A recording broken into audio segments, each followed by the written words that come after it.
मैं भारत को भारतीयता की मान्यता के आधार पर फिर से खड़ा करना चाहता हूं, उस काम में लगा हूं।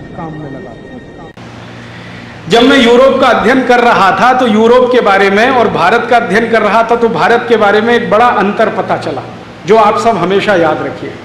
यूरोप में सिर्फ दो ही जलवायु होती हैं, दो ही मौसम हैं, एक ठंड और एक भयंकर ठंड। तीसरी कोई जलवायु नहीं है। एक तो ठंड होती है और एक भयंकर ठंड होती है। ठंड होती है माने जब तापमान 0 डिग्री के आसपास है, और भयंकर ठंड जब 0 के नीचे जाने लगता है।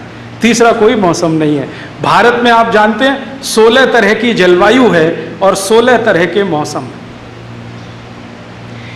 अंग्रेजी में एक शब्द आजकल बहुत इस्तेमाल किया जा रहा है, क्लाइमेट जोन्स।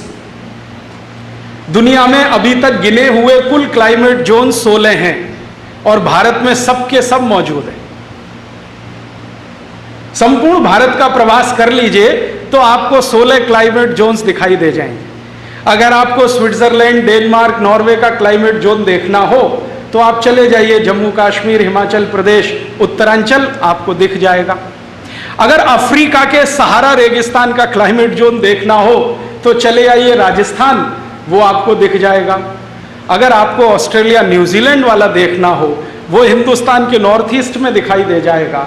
अगर आपको मध्य पूर्व देशों का, सऊदी अरब, बहरीन, कुवैत, ओमान, संयुक्त अरब अमीरात का देखना हो तो वो इसी देश में आपको दिख जाएगा।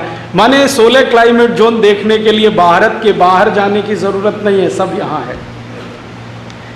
और थोड़ा ज्यादा माइक्रो लेवल पे देखेंगे तो सारे के सारे 16 क्लाइमेट जोन आपको राजस्थान में ही दिखाई दे जाए।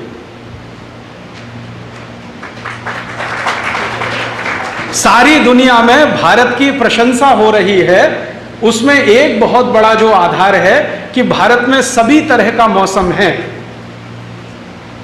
और भारत में अगर हम देखें तो राजस्थान में सभी तरह का मौसम है। ठंड के दिनों में चुरू देख लो, गर्मी के दिनों में जैसलमेर देख लो, और कभी कभी तो कोटा भी दिखा देता है, 50 डिग्री के आसपास पहुंच जाता है। सहारा रेगिस्तान का तापमान यहां अनुभव आप कर सकते हैं। सबका सब मौसम यहां है। ये कोई भगवान की विशेष कृपा है, वरना यूरोप के देश इसके लिए तरसते हैं।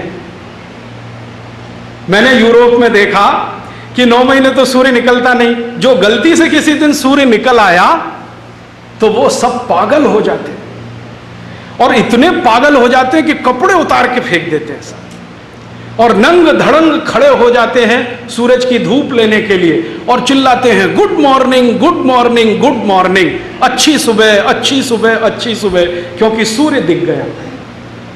भारत में तो every morning is good morning.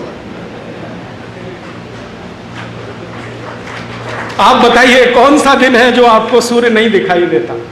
साल में 365 में 4-5 दिन ऐसे आएंगे जो शायद सूर्य दिखाई ना दे, लेकिन पूरे दिन वो भी नहीं। 2-4 घंटे नहीं दिखेगा तो फिर 1 घंटे दिख जाएगा, और 2-4 घंटे नहीं तो फिर 1 घंटे दिख जाएगा। Every morning is good morning. तो हम एक दूसरे को गुड मॉर्निंग क्यों बोले? उनकी तो मजबूरी है कि उनको कोई अच्छी सुबह मिलती नहीं देखने को, तो वो एक दूसरे को विश करते हैं कि गुड मॉर्निंग। लेकिन हमें तो हर सुबह इतनी अच्छी है कि सूर्य की पहली किरण हमारे ही देश में पड़ती है।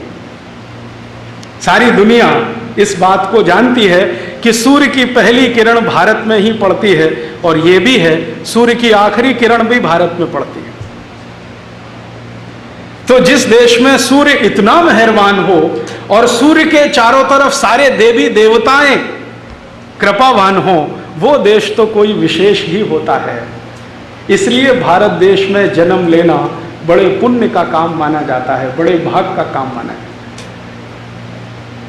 हमारे यहां किसी महान व्यक्ति ने कहा, बड़े भाग मानुष तन पावा। आपके बड़े भाग्य हैं जो मनुष्य जीवन मिला, और उससे भी बड़ा भाग्य है कि भारत में जन्म मिला, जहां देवता भी तरसते हैं जन्म लेने के लिए, तो मनुष्य के रूप में ही आना पड़ता है। शायद यही कारण होगा।